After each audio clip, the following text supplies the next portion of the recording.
So welcome back to another episode of Jake and Friends. In this episode we're doing what we're calling bench racing. It's more like a podcasty style thing where me and Nick go out for breakfast just about every weekend, and we take Luna the shop dog with us, and we're trying to maintain the momentum of creating content but without actually having to go through all the bullshit of going to the racetrack and spending all this money in order to do it. So we're trying to do like little filler episodes of this. We're going to be like 8 to 10 minutes long, just answer a few questions. We get asked a lot of questions when we go to the racetrack because there's a lot of things that get cut out of videos that you guys don't get to see. People ask us a lot of the same questions all the time. So what I did is I put a thing up on Facebook last night saying, ask us anything. We got some questions we we didn't get the questions that I was kind of hoping for, but we did get some pretty interesting questions nonetheless. Yes. Do we just start at the bottom and work our way up? I don't know which one of these you want me to start with, but either one, I don't know.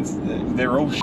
Thanks, guys. A Cameron Gardner. I don't know who that guy is. Knows who that guy could possibly be. I definitely don't have parts for him sitting on the floor of the AMROC from like a month ago. Why can't Jake keep up with the 4-cylinder? Nah, so like, I don't know who that is either.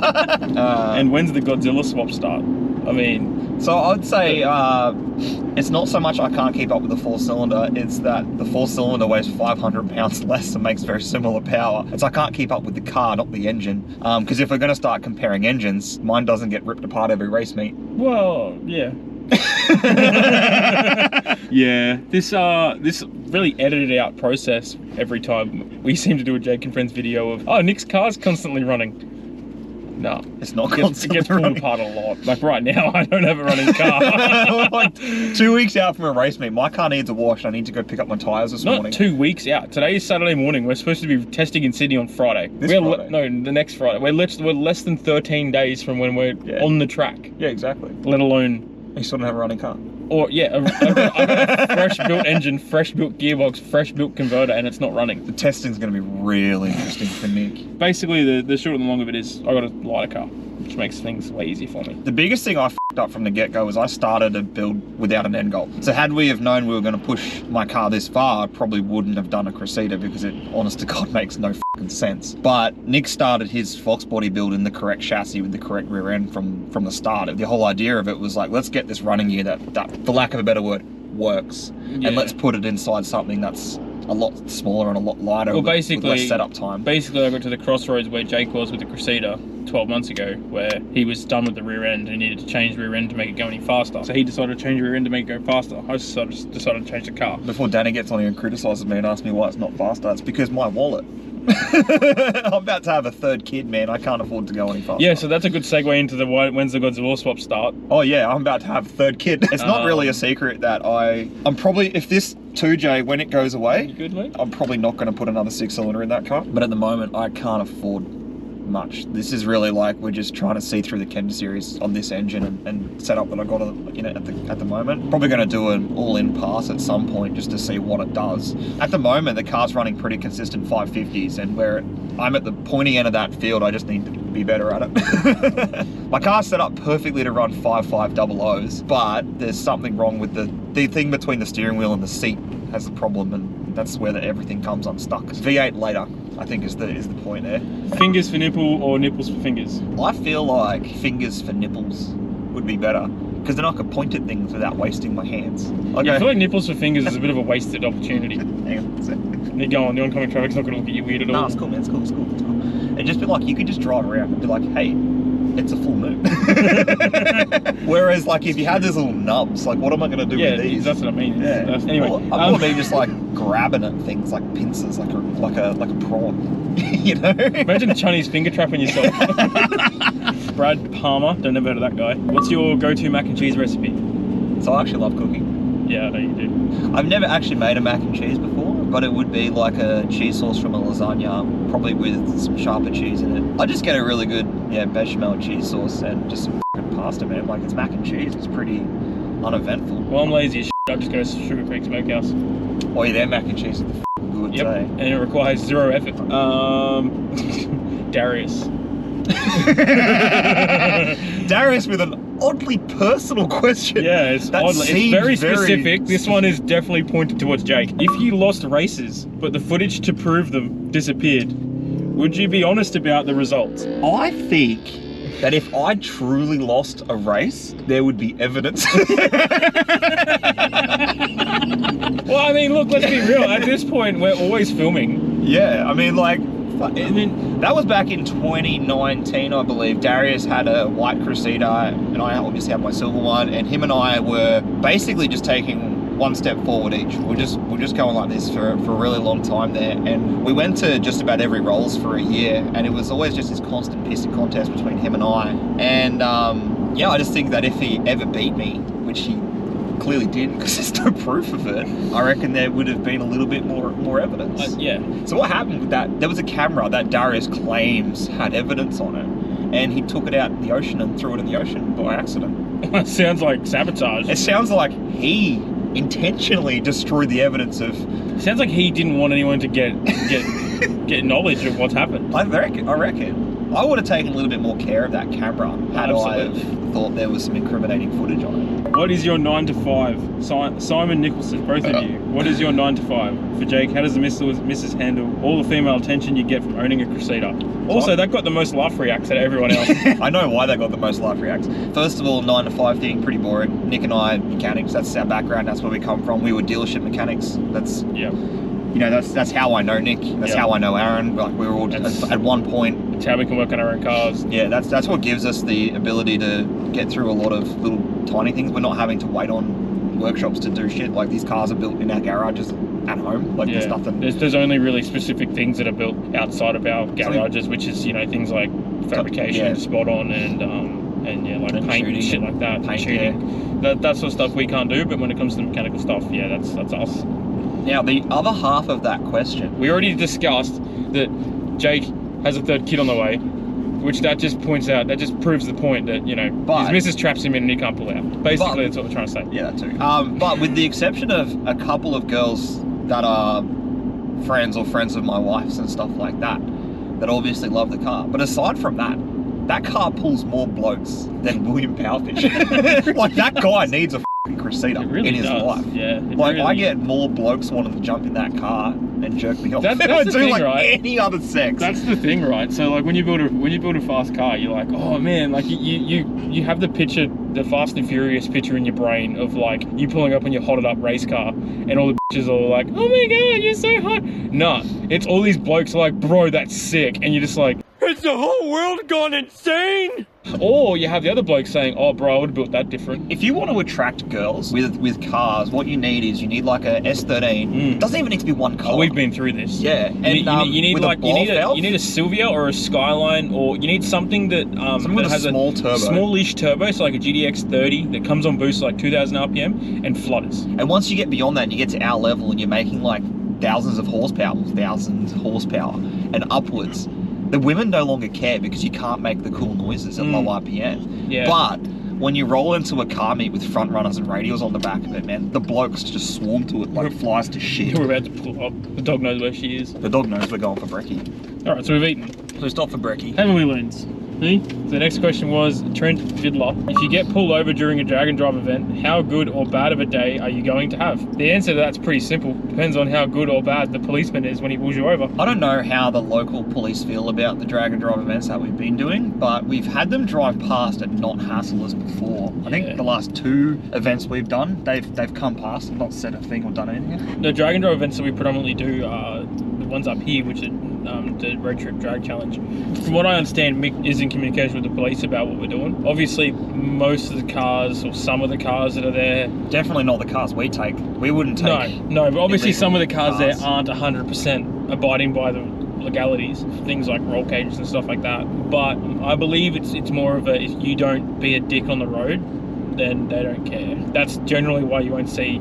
Well, the Mustang's not registered, so I won't see the Mustang doing it, but generally why you don't see the Crusader out doing highway runs and shit is because if you don't do anything stupid on the street, you're not going to get pinged. Well, that's the way we try to see it anyway. Not only that, but also the Crusader was like about to run out of rego, I think, the following week. That was why I was very confident in just driving it around, because like, if it gets taken off the road, it's just going to end up further into drag racing, which is kind of where it's heading anyway. It's not really so much you're going to have a terrible day, but I think the way Mick's done it and the way that most of our attitude towards it. And also that's probably one of the last drag and drive events I do in that car, because I want to start taking it a little bit more seriously. keeping it registered is not good for it. Yeah, I think the drag and drive thing for us from now on will probably become more of a fun thing where we just build a shitbox or nitro something. There was a bit of a conversation with Junga Bunga Racing and Night Family Motorsport about doing some kind of build-offs in the future. That'd be kind of, if we're going to continue doing drag and drive events, that's probably what we'll go into. We never finished complying the Mustang to get it registered, and because it was just $500 to $1,000 that we just didn't want to spend on it. Yeah, I mean, and the other thing was, like, even when because obviously the Lexus was a full street car. Lexus was drive to the track, run 8s, drive home, and obviously the running gear itself is the same from the Mustang that was in the Lexus. But the thing with the Lexus was every time I drove it, I was always worried, oh shit, am I going to get caught? Oh shit, is a cop going to see me? Oh crap, am I going to get pulled over? Is it not going to make it home? Is something going to happen? Like, you know, you just always have these thoughts. I wouldn't say I didn't street drive it, but I didn't street drive it enough. It's not as enjoyable that as it sounds. removing my race car off the road really impacted my life. Like, it didn't. The only time I drove to the track and raced it was Jamboree. Other than that, I always trailered, and that was only because we couldn't get a trailer. It sounds like tons of fun to drive a 1,000 horsepower car on the street. Oh, yeah. But when you actually do it, it's like, especially like in our cars, because they're like, man, there's no sound deadening in my car. There's barely any exhaust in my car. Like, there's occasion the seats are really low. You sit at everyone's headlight level, so it's like really hard to see at night. It's a cool thing to say that you did, and it's a cool thing to have. But like, when push come to shove, and the reality is, man, like, it's not always the most enjoyable car to drive. Not to mention, you go out having the time of your life, hanging out with your mates, remember why you got into cars in the first place, and then 2 highway patrol pull on next to you. Yeah. And it's like, now what's going to happen? Yeah, like, is this it? Is this the end? Like, who falls out? I probably would register the Mustang purely for things like, you know, roll racing and stuff like that. The events that need to have a registered vehicle, like Carlton, for example, that would be the extent of it. It wouldn't be to drive around. Like, they're not daily drivers, and they never were. Well, they were, but they never will be, if you know what I mean. When are you getting a birthday suit racing suit, mate? Well, that's just... If they'd let me run naked, I would. I'd do it at least once. Well, I mean... Do you want to come passenger? Go to click second gear and realise that it's not... So what you just flick up and hit your belly button? Because obviously you do it with a seatbelt, not a harness. And then pull the parachute and just... Maybe to make it look... Anyway. Yeah. Who would win out of Spider-Man and Superman if neither had powers? Alright, let's take this back to its bare elements. Who's that young little kid, the little English guy that plays Spider-Man these days? I don't know either, but you know that little weedy kid that's like an acrobat and shit? He was like a gymnast? Sure. I believe you. Versus Henry Cavill. That motherfucker's going to pick him up and snap him in half, by powers or not. Even if they both had superpowers, he's still going to win. Like, Superman as a whole is a big guy. I was going to say, yeah, Superman as a whole... without his superpowers is a nerd. Superman as a whole is a muscly guy, whereas Spider-Man is just a nerd who got bitten by a spider. I mean, if he was Australian, he'd be dead. It's true. Do you cook onion before mince or during? So I got an answer for that too. Obviously, you cook the mince before. Okay, we're sorry, the onion first. No, sorry. Onion in the pan, and then you wait till it goes brown. Then you put the mince in. Yeah. That way, it's all soft and nice. But I made fried rice the other night, and I cooked the onion after the meat because I didn't want the onion cooked as much because I cut it in chunks, and I didn't want soft caramelized onion. I wanted something with a bit of texture. But in something like a spaghetti bolognese. Oh, spaghetti bolognese, onion first. You need that onion first. Soft. You can't have crunchy onion. Because you want the flavour but not the texture. Depending on the nationality of the dish. Now, this one, it screws with me to try and read it out loud. Do you do sock, shoe, shoe, or are you weird and do sock, shoe, sock, shoe? If you do sock, shoe, unsubscribe. I don't know who you are, but get out of our lives. No, someone explained in that thread there really well. Like, if you do like sock, shoe, undies, sock, shoe, shirt, then pants, I think it is. And then at one point you've got one sock, one undies, and your shirt on. And like, that's the correct way. Hang on, what do you mean by one sock, one undies? How many undies do you put on? The right amount.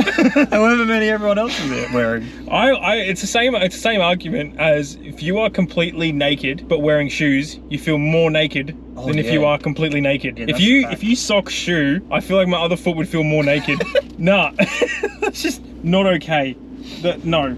Mr. Osborne, how much money have you both invested in your current cars? We sure have. What's the next question? I know I stopped counting a long time ago, and I'm nowhere near the level you guys are at. Might be a good way to show the average person how much it costs to go fast. So, nah. I'm trying to answer this like in a correct way. I could tell you the exact numbers, these but videos? Yeah, look, and at the same time too, I don't really want to go back through and think about it all because it makes me feel bad about how much money I've spent on the car. This comes back to what I said earlier, is if you're going to start and chase this dumb idiot stupid career lifestyle path that we've gone down, start with an end goal. If you go, all right, my end goal is I want to go. Well, currently my goal is I want to go 8.0 with a 6-cylinder. If I'd have started there, instead of like making it 3-4 years deep and then set it, you know, like if I'd have started there and gone, all right, well, I want to eventually go 7.0. So like, what do I need to get there? And at the same time too, like there's been a natural progression through all of this. You know, obviously the Mustang's the Mustang, but like before the Mustang there was the Lexus, which the Lexus started with a GDX 42 on it rather than 45, and then before that there was a Hilux started with a 30 on it. You know, that if I was to just build the Mustang, actually we did the exact same thing, except I did it all in one car and you did it 3. Yeah.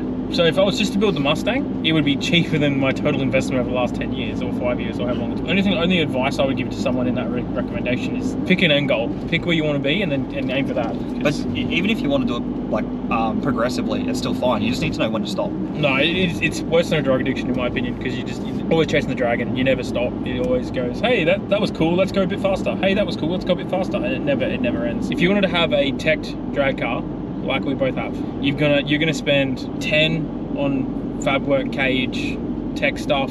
So that's like you want a seat, harness, parachute. Cage, seat, harness, parachute. Like there's just so much stuff that goes involved in it. I would argue you could probably build an 8-second car for probably 25-30 grand. But it wouldn't be. But you'd have to it's really think about every step of the way. And it would have to be like, it would be a bit of more of a You want a rusted Corolla with a roll cage already in it, kind of thing, and then you put like a 1J in front of it, or like an LS or something like that. Actually, one of my friends is currently doing it, trying to build an 8-second car on a budget. So I mean, we'll get to the bottom of how much money it costs to do it. Yeah, obviously, once you want to make things nice, it costs more money, and then you want to make things really nice, it costs more money, and then you start with a heavier car like I did, it costs more again, and then you start with a light car like Nick did. The initial investment's quite up there, but end of the day, my engine isn't really anything exotic, neither is Jake's. Both engines are off-the-shelf parts, both gearboxes are off-the-shelf parts, diffs are off-the-shelf parts. There's nothing that's exotic in our engine bays at all, besides I've got a custom turbo manifold and so do you. You can sort of work it out for your own accord if you want to. But there is no correct answer, and I don't want to sit there and work out every single dollar, but at the same time, it is expensive, and it is expensive to continue having the car go that fast too. That's the other thing that people seem to forget. Like every time I'm pulling the engine apart, it's costing me money. Like everyone's like, oh yeah, but it's just unreliable, and it's like, yeah, but it's not unreliable and costing me $100. It's unreliable when I'm replacing parts. It's unreliable when you start actually properly looking at what you're doing to an engine. So Nick's engine makes about 250 horsepower per cylinder. Yeah. Like that's a lot. Considering mine makes less than 200 per cylinder. Yeah, I mean, if you were to run mine at say 600, 700, 800 horsepower, it would last all day. But when I'm starting to push in the envelope, I'm trying to run over 50 pounds boost. Yeah, you start to break stuff. That's just how it is. But it is all relative. You don't have everyone has to build 8-second race cars. You can build whatever you want. You can build it. An 11-second car. Driving is a slow fast. Car fast is more fun than driving a fast car slow. So just keep that in mind. Absolutely. And we had this chat with Brad at Carlton. An 11-second car still fast. 10-second car still fast. 9-second car still very fast. Like if you go for a ride with someone who's never been in a fast car, give them a hit on the street in a 10-second car, they're blown away. Yeah, but I think that was really the last question. I think Ricky, Lonnie, hey mate, cheers. Well, hey Ricky. Hey Ricky. So we're probably going to do these as fill-in episodes when there's not much racing. I know I touched on that earlier. So if you want to ask us a question, especially about racing and not about finances and careers, or about dogs. I mean, you're about dog. That's pretty cool. We can talk about dog. Leave us a comment, leave us a like, do all that kind of shit. The more you comment on our videos, the more likes we get, the further up we get pushed in the algorithm, which helps supports us. I think our next episode that's coming up is going to be closer to us getting ready for Sydney Kenda. That's coming up in less than 2 weeks now. And we're putting the cars on a supercar transport, setting them down there with Phil from BTG. So that's going to be a awesome weekend. We're going down there with the spot-on guys, and we're going to go do some radial car shit. So Nick's got a heap of work to do, obviously put his car back together, get it running. I've still got to do not a lot and service my car and put some wheels on it. So it's nothing too major. I'm going to drop this food off and then I'm going to get my tyres. So if you want to go for a drive, I'm going right in the suit. Should. Anyways, leave us a comment. Yeah. We'll see you next week. Yeah.